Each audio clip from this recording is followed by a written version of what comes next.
What's going on? What's going on? Welcome back. And today I want to talk about PlayStation and PlayStation Plus and how it absolutely sucks in 2023 and how they're actually losing me as a customer. Yes, I am not going to be paying you guys $159.99 to play online and to rent games from you guys.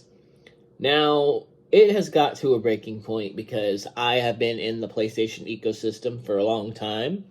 I've had a PlayStation 2, PlayStation 3, PlayStation 4, now I got a PlayStation 5. Technically, I think the ecosystem really started in the PlayStation 3 era, but anything after PlayStation 3, I've been die-hard PlayStation, bro. I have been die-hard PlayStation. At that point, I said, fuck Xbox, fuck Nintendo, who gives a fuck about them? I am hardcore PlayStation.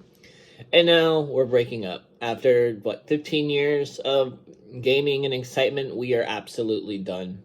And what I want to dissect is to all the issues that I have with PlayStation right now. And it's kind of a little bit of a mess because I was trying to take notes, and there's so many things I needed to talk about.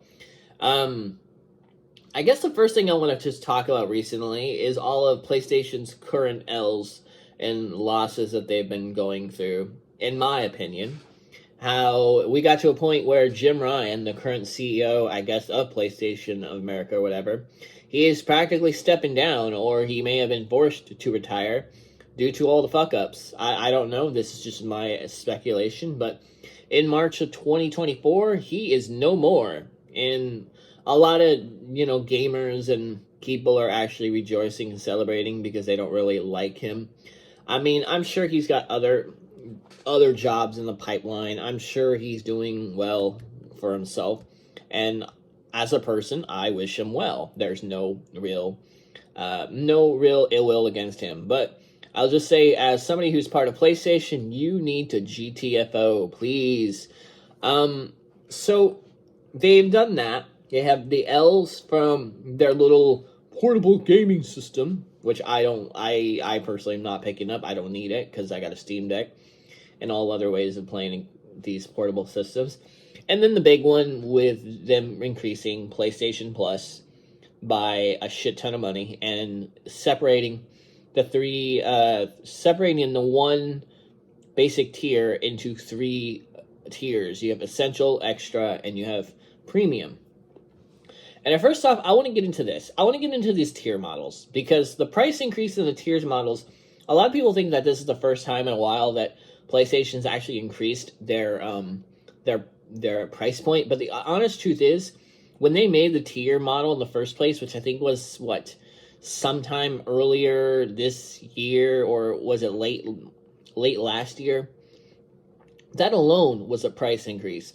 They weren't going to tell you it was a price increase, but that alone was a price increase on its own because you now have your $60 price tag, which you were paying a year, which was a great value, don't get me wrong. And then they turned around and wanted to split it up and offer more membership pricing as well. So everything that you were getting beforehand for that $60 price has now moved up. Most of that has moved up into either the extra or the premium tiers. And I think not only was it a way that they found a way to charge more, but they wanted to find a way to give you less or take away what you've already been getting from them for years. They were offering you way too many discounts at that point. I think it's time we strip that away. And that is one of the biggest things that you do when you as a company to piss off consumers is when you give somebody something for free, or whether you buy it or own it or whatever, you give somebody something for free, and then you tell them later, hey, well, now it's time to pay up. You had your little chance of freedom. Now it's time to pony over some cash. That pisses people off. And not only that, but it complicates this whole service. And it's one of the reasons why I feel like Xbox had just done away with Xbox Live and their weird little Game Pass, and they just simplified it to two plans. You have Game Pass for console, I think Game Pass for PC, and that might be it. And then you just got the Ultimate. You got the Ultimate, and that's it. Two plans to make it easy, and they still want to make Game Pass Ultimate a a more enticing role by allowing you to play the multiplayer online, as I think that's what it is. With $10 a month, you get all of those titles that are single player in Game Pass, and then I think for $14.99 you get access to some of their day ones and the ability to play online with some of their other stuff. I don't remember. I don't know how Game Pass works either. But for an upgraded price, I feel like PlayStation Plus hasn't really offered anything new. They haven't offered anything exciting. All the things that they were saying that they wanted to do with their backwards compatibility.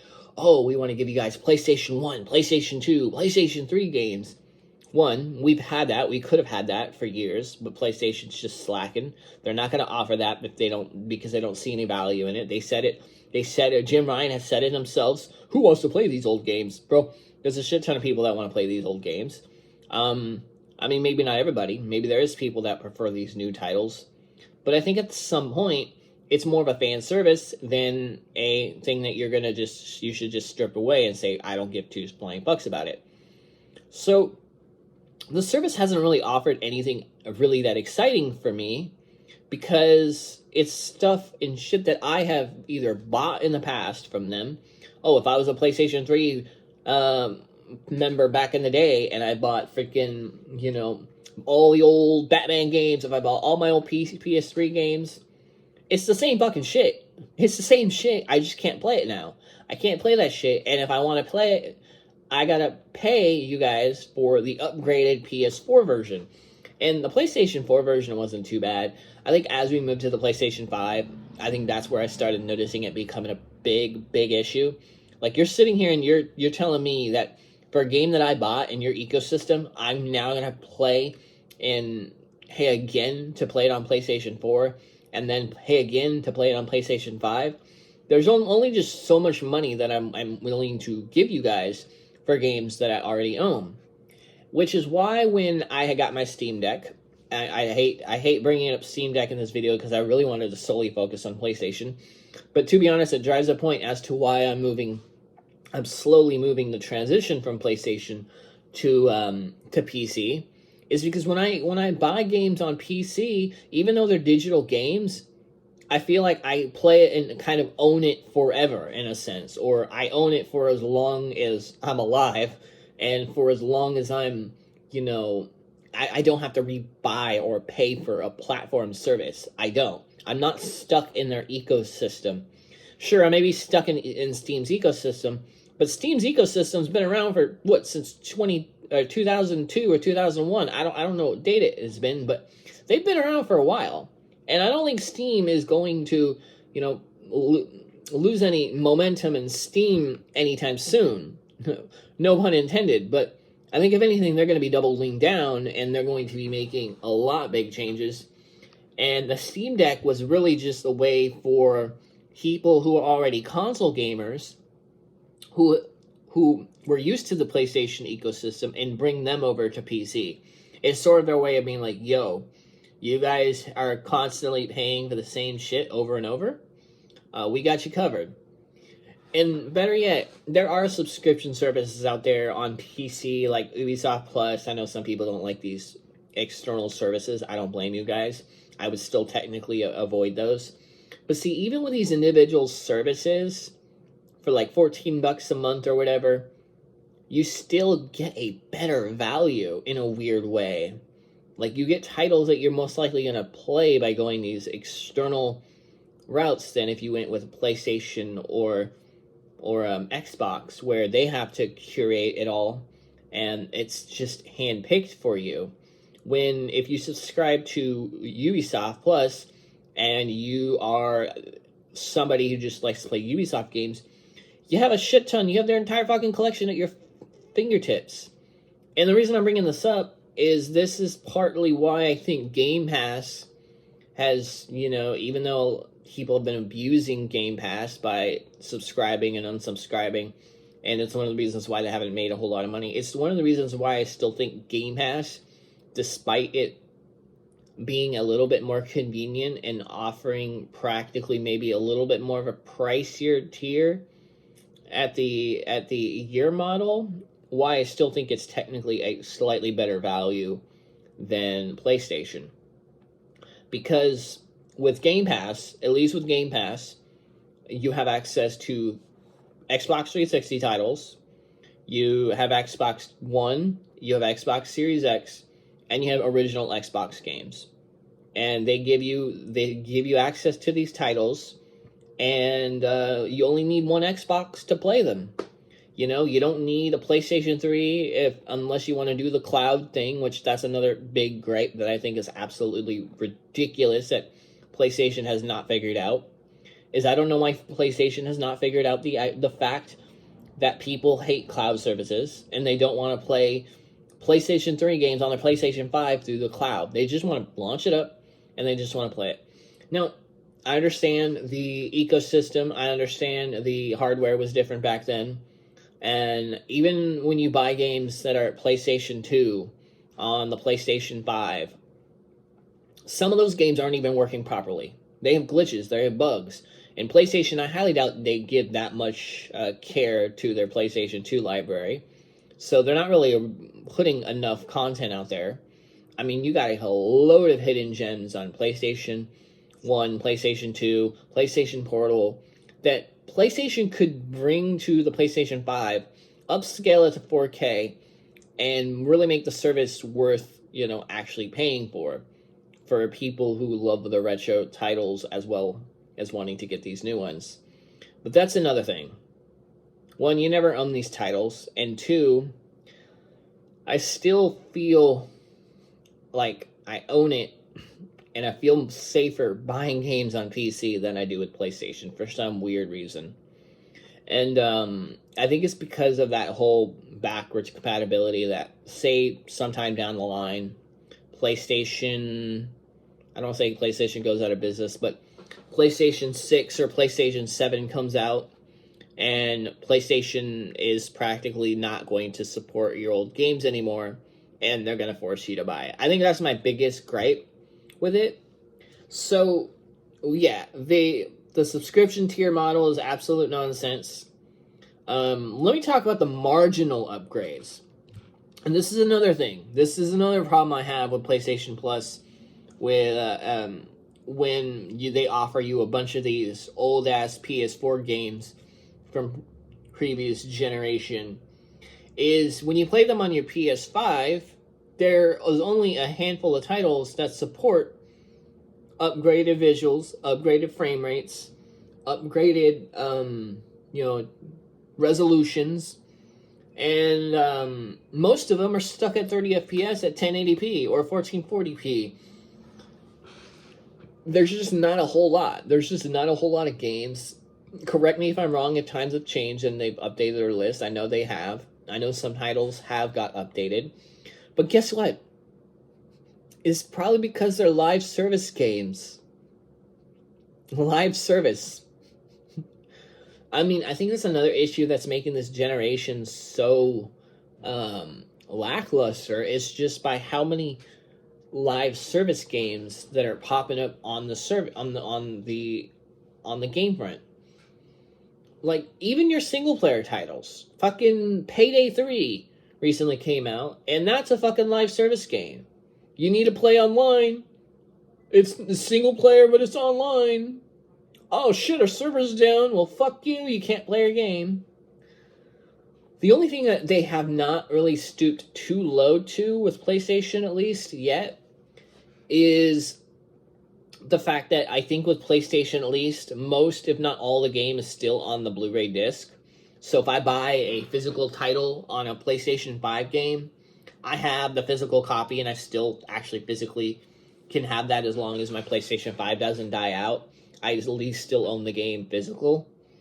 But it's going to get to a point where I even question myself, like, I don't even know where that authenticity is going. Like, do I feel like if I have a PlayStation 5 and my next, will my games eventually stop working? Who's to know? Who's to say that? But going back to the marginal upgrades between PlayStation 4 and PlayStation 5 is pretty slim. The fact that we are still getting PS4 games to this generation is kind of a bit unfortunate. I understand why, and understand that people still own PS4s and people still play their PS4s, and not everyone's going to upgrade to PS5. That's understandable. But when you have people that are now adopting and owning PlayStation 5s for nearly a good year, but most of your titles still are PlayStation 4 games, it's a little bit questionable as to saying, when are we going to get some real hardcore PlayStation 5 exclusives? Now, I know we got a couple. I know we got Spider-Man. I know we got like a few of them that were, really hard hitters, but even PlayStation exclusives are moving to PC. And most of the times, they're titles that they already gave for free on your PlayStation 4. And that's the other thing.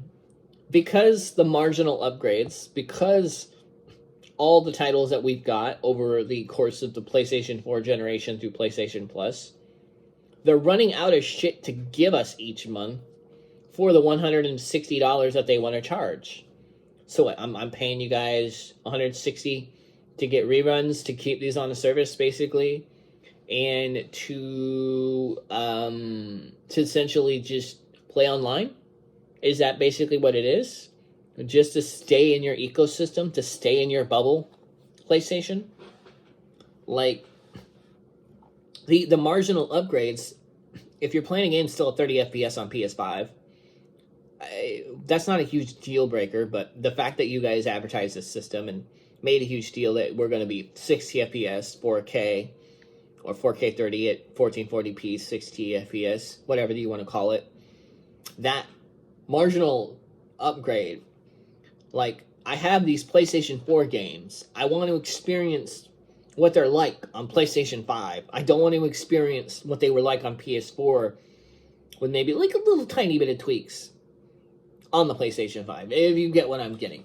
The only real thing that's actually exclusive right now to PlayStation, besides a couple of their titles and a couple of their games, is PlayStation VR 2. And I don't know about you, but I don't think I want to fork over another $500 right now for exclusive experiences to PlayStation VR. If I barely played the first VR, to be honest with you. I mean, I had the first VR, but I don't touch it as much as I would like to. Or the fact that even that library is small. It's so niche. So you want me to pay another price of what a console was to get this exclusive experience from you guys that is kind of just very niche as it is, and you're going to put all this money into it when the core of a gaming audience probably just doesn't really care a whole lot about VR. It's like they're prepping for the future, but they're not. But they're prepping so much for the future that they're neglecting what's currently the reality of what's going on with with the company and where people stand with PlayStation.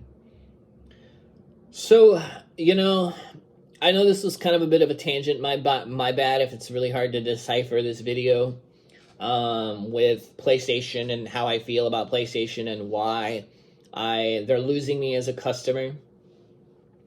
What is my current plan in my gaming ecospace at the moment? Well, I still have a PlayStation 5. I still bought physical and digital titles for the PlayStation 5. I think now I'll probably just stick to physical if I, can get away with it.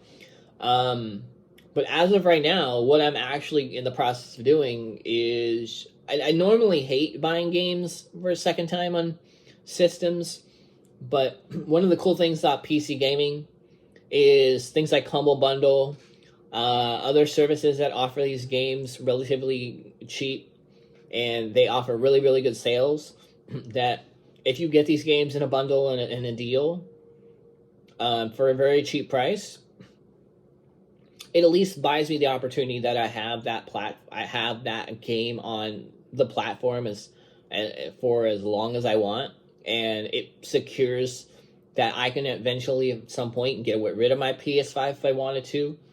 Because, dude, the fact that I have the ability to play games on a handheld PC now, and I know it's not like you're not going to get 60 FPS at 4K on a handheld, but the fact that that option opens up, and the fact that you can take your games everywhere, and the fact that you have more control over the ecosystem you play your games on than you do with PlayStation or Xbox or Nintendo is one of the most reasons why I'm in the process of trying to swap to PC. Now, am I keeping my PS5 for the time being? Yes. I mean, I'm not gonna get rid of it right now. I'm gonna use the subscription service for as much as I can. But it's got to a point right now where I'm looking at my gaming library and I'm looking at the games that I offer and the games that I buy on the system, and I'm really thinking about, do I really want to buy this on this console? Would I rather buy this on this platform or buy it on PC? And if I am thinking about that, and if many other gamers are thinking about that, and they're not, they have to rationally think about whether they want to invest in your platform and in your ecosystem, that's when you know you got a problem. That's when you know you got some serious issues. Because with an ecosystem like Steam, and I know Steam's got its 30% cut, and everyone's been flocking over to Epic stores for the exclusive discounts and exclusive deals, you know, that kind of thing. But like with Steam, for the most part, even if they have a monopoly on the PC gaming market, bro, everybody loves them right now. Everybody is quick. Their trust level is so freaking high that they don't need to think twice when they go and want to buy a game on Steam. They just go and buy it. And if you have to have that trust level, and your trust with Sony or Microsoft or Nintendo is really low right now, and you're like, well, do I really, really want to give them the money this way? That's when you know you got a bit of a problem on your hands. So, my thing is that it's not that I can't pay PlayStation Plus $160 a year. It's not that I couldn't afford it. I mean, I do buy quite a bit of games as it is. I would rather buy a game to own it. It's just I'm not willing to. I'm not willing to spend $160 with PlayStation anymore until they offer me something that is just not available anywhere else, or it's so good that it makes me not want to go to the other options right now that I've got. But yeah, that's pretty much our rant. It's been 22 minutes. I just wanted to kind of talk about PlayStation. Wanted to talk about why PlayStation's been kind of losing me and their subscription services, and just in general how I've been feeling with them, and how as I get older my gaming habits have definitely changed, and how they have evolved, and how I used to be console player and now I'm moving back to PC players. So yeah, let me know what you guys think about PlayStation in this video, in the description or in the comments below. I know I'm mumbling and whatever the heck, I'm rambling at this point. But thank you guys for watching. My name is Double Pulse, and hope you guys will subscribe. If not, that's totally cool. I have many other videos on the channel you guys can check out. I'm Double Pulse, I'm signing out, and peace.